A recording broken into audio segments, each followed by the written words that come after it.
It seems to me that we're kind of like just kicking a ball out onto a field and hoping somebody plays back with us. So in the interest of playing ball, I'm going to make a motion that we approve the partial demolition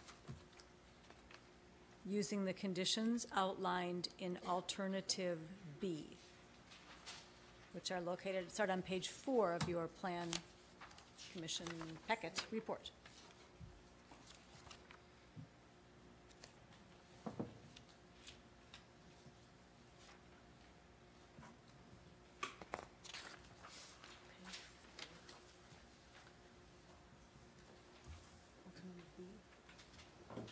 You said B. I did say B, and I invite anyone to ask questions or comment back. I kicked the ball. It's your turn now. There you go. Motion's been made and seconded to approve the staff recommendations in alternative B, starting on page 4 of the staff report. Discussion, Mr. Bassford and Mr. Gruber. I'm going to probably vote in favor of this, but I have half a mind to make a substitute motion to place on file with prejudice. I like to play ball too, except in this case, I think the type of ball we should play is hard ball. And I'm kind of lost my patience with the owner of this property, and I think we should send a message. But I don't think I'm going to do that. So. But it felt good to say. Yeah, I talk a tough game, don't I? Thank you. Alder Gruber.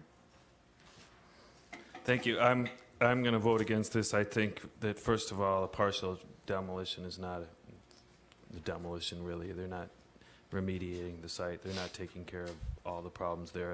And even if we do approve this, we've heard that they might not even follow through with it.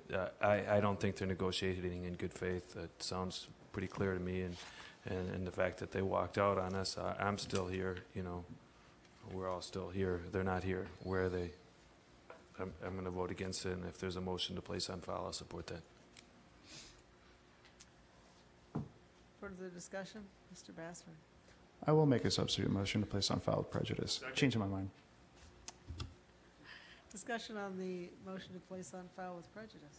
Alder Kinnair. I understand they need a message, and I'm sure they're listening right now, but I really invite you to drive by that building twice a day. And I think that, you know, oddly enough, this is when I see people in the grocery store or the Y or any other places that I go, people say, hey, what's going on with Royster? I mean, people really want it to go away. And I explain, you know, not as thoroughly as Larry Palm does about the issues there. And they're like, just make it go away. And this is our chance to at least make it visually go away. And whether or not Agrium ever decides to play ball, I am quite confident that there is something that our clever and accurate city attorneys can think up, that if that's still sitting there with a degrading cap of some sort, in 12 months or 24 months, there has got to be some action that we can take to reclaim that land for our own as a city. But I think this sends a message that we're not going to tolerate people leaving those kinds of buildings around. And whether or not we like them anymore, this is an attempt in good faith to say that we're trying to meet you halfway. And whether or not you walked out, we stayed and did the consideration and the work. And those buildings really need to go away. They are the ugliest buildings in all of the city of Madison right now. And I encourage you to get rid of them, even though we're making compromises. Ms. Olson. Yeah, I encourage people to vote against the substitute. It's fun to make a statement, but I think we need to stay on the positive and keep trying to get what it is we're aiming at, which is change, not the same thing we've got. Any further discussion on the motion placed on file? That's a substitute motion. Then we'll vote on the substitute. All those in favor say aye. Aye. Those opposed, no? No. Okay. Substitute fails, but it was fun. Back to the entitled to a little bit of something to laugh at 12:20 in the morning. That brings us back to the motion, Alder Kinnair's motion to approve Part B, recommendations in the staff report. All those in favor say aye. Those opposed, no? No. Okay. The motion to approve is approved. We'll see where we go from here.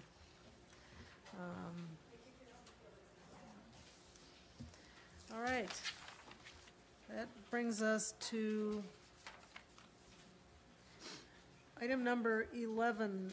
This is the zoning text amendment, Legistar 13096, creating a section of the Madison General Ordinances to make community gardens a conditional use in the M1 district. And I pulled this off the consent agenda because as a member of the Community Gardens Committee, this is actually a fairly touchy issue. And I spoke to Alder Rummel, and actually this was being proposed to accommodate an off-site sign. It's not actually really about a community garden. So at least that's